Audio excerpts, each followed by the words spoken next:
Akkam jirtu daawwattoota OMN kabajamoo oduu guyyaa kanaaf qopheeffanneen isinitti himaa oduu dursuun matooti odoom. Haleellaan hidhattoota naannoo Sumaalee fi humna finxaalessa Faannoo Amaaraatiin daangaalee Oromiyaa irratti raawwatamu adeemsa dimookiraasii uummata naannichaa jijjiiruu fi Oromiyaa weeraruun qabiyyee lafaa xinneessuuti jedhan xiinxaltoonni.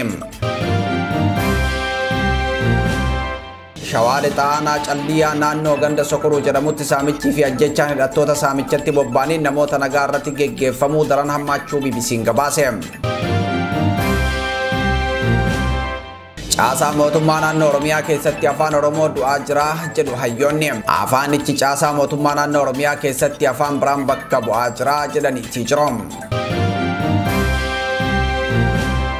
Tajaajilli odeeffannoo fi nageenya biyyaalessaa Itoophiyaa miseensonni ISIS ergama shororkeessummaa bobbaafaman 82 to'annoo jala ooluu beeksise. Daawwattoota OMN kabajamoo kun hangafoota duutii ammoo bal'innaan. Miidiyaa sabaa dunkurfaamaa OMN abdiin uummata suuma. Barri bara dijitaalaati. Jabana dijitaalawaatti tooftaan oomishaa fi oomishtummaa ofii ittiin dhaadheffatan jijjiiramuu qofa osoo hin taane hiree bal'aas warra biizinasii hojjetuuf fidee dhufeera. Akka kaleessaa TV yookaan raadiyoon takkaa himamee yeroon oomishnii fi tajaajilli keessan dagatamuu darbee jira. Miidiyaaleen akka OMN tooftaalee tamsaasaa dijitaalawaan maamiltoota miiliyoona horatan immoo dirree dhaadhessaa keessan hangafaa ta'uu qabu. Hordoftoota miiliyoona 3 Feesbuukii qofaan yuutuubii irraan ammoo sabiskiraayibaroota miiliyoona tokkotti siqu kan horate Oromiyaa miidiyaan neetworkii takkatti miiliyoonota fiixee addunyaa jiraniin oomishaa fi tajaajiloota keessan himam. Bara wajjin tarkaanfachaa hiree tana fayyadamuun OMN irratti oomishaa fi tajaajiloota keessan beeksifadha. Miiliyoonota irraa amantaa kan horate OMN waliin hojjedha.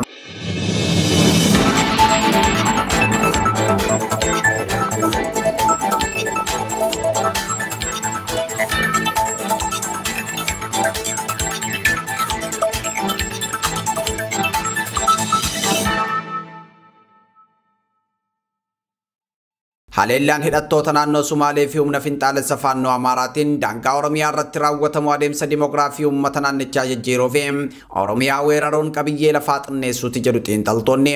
Mootummaan Itoophiyaa bulchaa jiru biltsiginnaan federaalizimiin saboota madda walitti bu'iinsaati jechuun naannoon guddichi biyyattii Oromiyaan haleellaa hidhattootaatiif akka saaxilamu haala mijeessuun kan himan xiinxaltoonni. Kunis tooftaa sirna sabootaa ittiin diiganidha jedhan. Federaalizimii saboota irratti hundaa'ee diiganii sirna teessuma lafaa irratti hundaa'ee ijaaruuf jalqaba Oromiyaa diiguun karoora mootummaa aangoo harkaa qabu ta'uu kan himan keessa beeytonni. Kanaaf dargaggoonni naannoo Amaaraa Oromiyaa keessa jiran gidduu lixiinsa mootummaa federaalaatiin nageenya uummata Amaaraa eeguu jedhuun bara 2020 irraa jalqabee hidhachiifaman jedhu. Hidhattoonni naannoo Amaaraa godinaalee Oromiyaa daangaa irra jiranii hidhachiifaman leenjii waraanaa humna finxaalessa Faannoo naannoo Amaaraa jiru irraa fudhachuun uummata Oromoo kan isaan qobsiisee lafaa fi mana kennee fi baroota waliin jiraataa ture irratti waraana banuun lubbuu namoota hedduu galaafatanii. Kaayyoon garee kanaa Oromiyaa guddittii weeraruun godinaalee naannoo Amaaraatiin wal daangessan kanneen akka Wallagga Bahaa, Horroo Guduruu, Wallaggaan, Shawaa Bahaa, Shawaa Kaabaa fi Shawaa Lixaa fudhachuudha. Kanaaf gandoonni godinaalee kanneenii dhibbootaan lakkaa'aman humna finxaalessa kanaan qabamaniitii jiru. Caffee fi mootummaan naannoo Oromiyaa kan bulchiinsa naannichaatiif itti gaafatamummaa qabu qabiyyeen daangaa naannichaa Sarbama wayita weeraramuu fi uummanni ajjeefamu wabii nageenya uummataa fi daangaa Oromiyaa hin taane mootummaan federaalaa kan hidhattoota Faannoo wajjin wal waraanaa jira jedhu yeroo gareen kun Faannoo ajaja Wallaggaa jechuun hundeessee labsuun tarkaanfii fudhate hin qabu. Kanaaf mootummaan federaalaa fi naannoo Oromiyaas ofumaa Oromiyaa irratti waraana bansiisanii akeeka dhokataa federaalizimii sabootaa madda walitti bu'iinsaati jedhu mirkaneessuuf hojjetaa jiru jedhu. Gama biraatiin hidhattoonni naannoo Sumaalee gama bahaatiin qabiyyee daangaa Oromiyaa sarbuun weerara raawwatu itti fufaniitii jiru. Tibbana magaalaa Dirree Dhawaa, Mi'eessoon, Bordoddee, Aanaa Gooroo guutuu fi Boorana Aanaa Waacilee fi kanneen biroo keessatti haleellaa raawwatuun miidhaa lubbuu fi qabeenyaa dhaqqabsiisaniitii jiru. Walitti bu'iinsaa fi gaafii abbummaa gandoota 463 kan daangaa naannoo Oromiyaa fi Sumaalee irratti argaman irratti bara 1993 as ka'aa ture deebisuuf manni maree federeeshinii komishinii daangaa garsitti bobbaasuun qorannaa erga taasisee booda onkoloolessa 24 bara 2004 akka lakkoofsa Awurooppaatti waggaa 21 dura riifereendamiin geggeeffame. Gandoota gaafiin abbummaa mootummaa naannoo Oromiyaa fi mootummaa naannoo Sumaaleetiin irratti ka'ee keessaan buufanni filannoo aanaa Erar aanaa Gooroo Guutum, aanaa Gorsum, aanaa Liiban, aanaa Gola Odaam, aanaa Maayyoo Mulluqqee, aanaa Gurra Dhaabolee fi aanaa Barbaree keessatti hundaa'uun referendamiin gandoota 463 keessaa gandoota 422 keessatti adeemsifame. Gandoota 39 keessatti sababoota adda addaatiin osoo hin adeemsifamin hafuu ragaan boordii filannoo irraa arganne ni mul'isa. Referendamiin mootummaa naannoo Oromiyaa fi Sumaalee jidduutti onkoloolessa bara 2004 gandoota 422 keessatti adeemsifameen dhibbeentaan 80 ol naannoo Oromiyaa filatanii. Haa ta'u malee naannoon Sumaalee lafa Oromoo karaa referendamiitiin dhabee humna qawweetiin fudhachuuf tikfattoota hidhachiisee hidhattoota meeshaa waraanaa ammayyaa hidhataniin deeggaree uummata Oromoo godinaalee Baalee, Booranaa fi Harargee keessatti daangaarraa buqqisuun lafa Oromoo qabataatii ture. Referendamii onkoloolessa 24 bara 2004 akka lakkoofsa Itoophiyaatti adeemsifame booda gandoota Oromiyaa jalatti akka bulan filataman illee humnaan qabataniitii jiru. Sanbira darbee gandoota hedduu Mooyyalee hanga Cinaaksan, Dirredawaa hanga Mi'eessoo qabataniitii jiru. Mootummaan naannoo Sumaalee bifa weeraraa fi walitti bu'iinsa daangaatiin aanota naannoo Sumaalee daangessan kanneen akka Gooroo Guutuu, Mi'eessoo, Maayyoo Mulluqqee, Gorsum, Baabbilee, Miidhagaa Tolaa, Cinaaksan, Jaarsoo, Mooyyalee, Liiban, Gurra Dhaamolee, Sawweenaa, Barbaree, Gola Odaam, Areeroo, Madda Walaaboo, Daawwee Qaaccan, Raayituu fi Laga Hidhaarraa lafoota hedduu qabachuun uummatarraa buqqiseetii jira.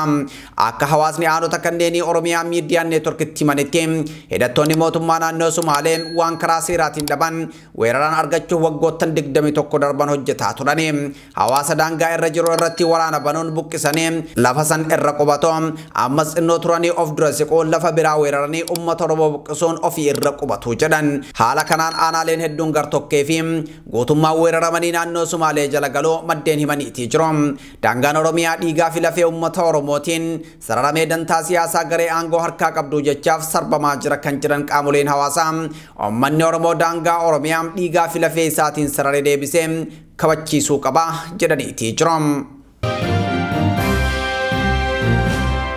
Shawaali Xaanaa Calliyaa naannoo ganda Sokoroo jedhamutti saamichii fi ajjechaan hidhattoota saamichatti bobba'aniin namoota nagaa irratti geggeeffamu daran hammaachuu BBC'n gabaase.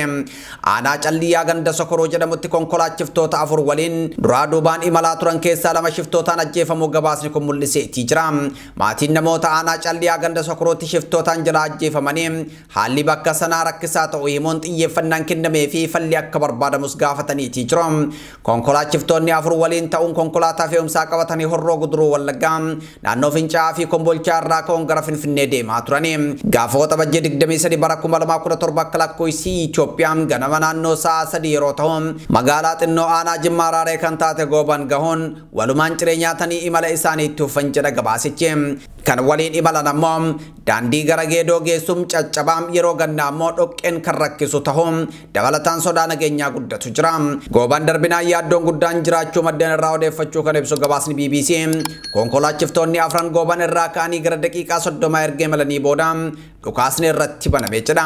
Toomaas Rattaan Fincaa gabaa Dafinoo bakka jedhamu boqqolloo fe'ee gara Finfinnee deemaa osoo jiru naannoo Gooban yeroo ga'u konkolaataa isaa keessatti ajjeefame. Konkolaachisaan biraa bakkichatti waliin ajjeefame ammoo Jaamboo Girmaa jedhama.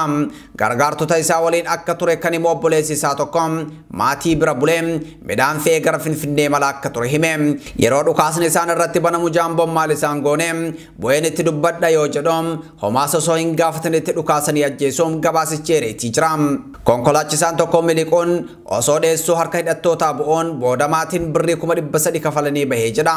Olaantummaan seeraa dhabamuu fi waraanni Oromiyaa keessatti mootummaa fi waraana bilisummaa Oromoo jidduutti adeemsifamaa jiru. Hidhattoota saamichaa bobba'anii firee bal'isuu kan himu hawaasni bahaa gala dhabnee jirra jedha. Rakkoo gama hundaan keessa jirruuf furmaanni nagaa buusuu akka ta'e himeetii jira. Caasaa mootummaa naannoo Oromiyaa keessatti afaan Oromoo du'aa jira jedhu hayyoonni. Afaanichi caasaa mootummaa naannoo Oromiyaa keessatti afaan biraan bakka bu'aa jira jedhu. Mootummaan naannoo Oromiyaa heera keessatti waa'ee afaan Oromoo fi qubee dhimmi itti bahamu. Tomus garuu dhimmoonni kunneen amma xiyyeeffannaa maloof dhaban jedhu.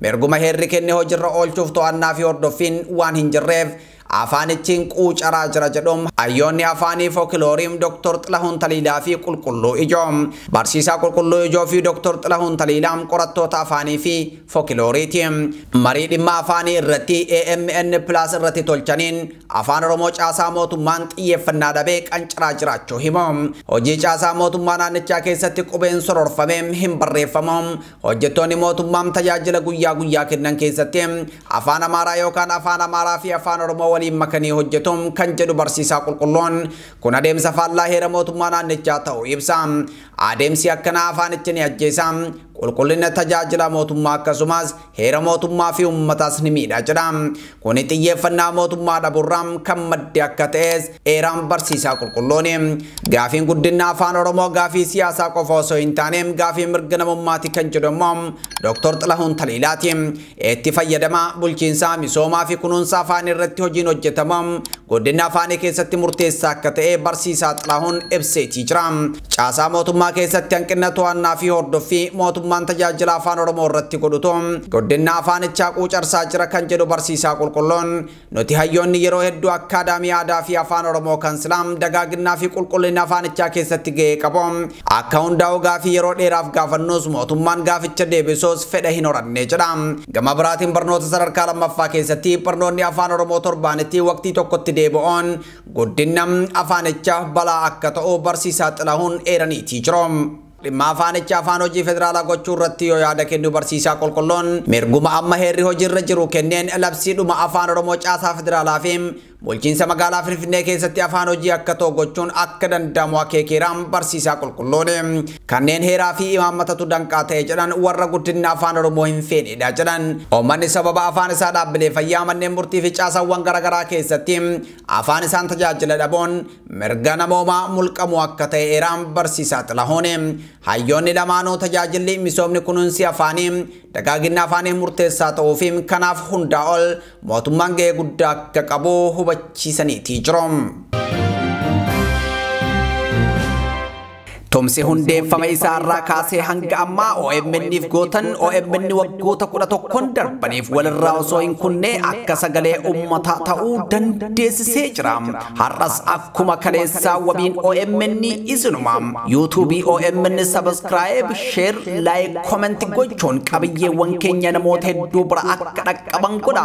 Mallattoo bilbilaa cuqaasuunis qabiyyeewwan keenya battala tamsa'anitti akka yaadachisni isin dhaqqabu tolcha. mallattoo subscribe jettu cinaa kan jirtu join kan jettu cuqaasuudhaan karaa YouTube keenya OMN mallaqaan deeggaraa miseensas ta'a. Doolaara takka tuqaashan irraa eegaluun hanga fedha keessanii super chaatii fi stiikaroota bitaa sagalee ummata keessanii ta'a. Tumsi keessan hiree OMN kan murteessuu fi wabii fi hamilee ummata keessan dheebuu miidiyaa qabu ta'uu hin dagatina. OMN dhugaa ummataa karaa dhugaatiin. Galmeen filattoota filannoo Majiliisa mana maree waliigalaa dhimmoota Islaamummaa Itoophiyaa adoolessa 13 akka xumuramu miidiyaaleen mootummaa gabaasaniitii jiru. Walitti qabaan boordii raawwachiistuu filannoo mana marichaa Dr. Abdulaziz Ibrahim akka jedhanitti filannoo Majiliisaaf galmeen filattoota mata dureen filannoo dhaabbata cimaaf jedhuun waxabajjii 20 bara 2017 irraa eegalee geggeeffamaa jira. Galmeen filattoota adoolessa 13 bara 2017 waan xumuramuuf hawaasni muslimaa hin galmoofne kaardii filannoo akka fudhatu waamicha dhiyeessaniitii jiru. Hooggantoonni Majiliisa adeemsi filannoo duraam 198 raawwatamuu ibsuun filannichi hagayya 9 hanga 11 bara 2017 guutuu biyyattiitti kan geggeeffamu ta'uu ibsaniitii jiru. Uummanni muslimaa hooggansana hoogganuu danda'a jedhuun filachuuf dammaqinaan hirmaachuu akka qabu hubachiisaniitii jiru. Filannoon hooggantoota Majiliisa erga geggeeffameen boodas filatamtoonni waggoota 5 itti aananiif uummata muslimaa kan hoogganan ta'u. Oduu keenya xumuraatiin tajaajilli odeeffannoo fi nageenya biyyaalessa Itoophiyaa miseensonni ISISM ergama shororkeessummaa bobbaafaman 82 to'annoo jala ooluu beeksise. Akka ibsa tajaajilli odeeffannoo fi nageenya biyyaalessaa miidiyaalee biyya keessaatiif ergetti tattaaffii baallii Somaalee ISIS Puuntlaand keessatti socho'uu biyyoota adda addaa fi Itoophiyaa keessatti babal'achuu fi seelii garee shororkeessummaa hundeessuuf taasisaa jiru ilaalchise tamsa'ina odeeffannoo fi qorannoon geggeeffameetii jira.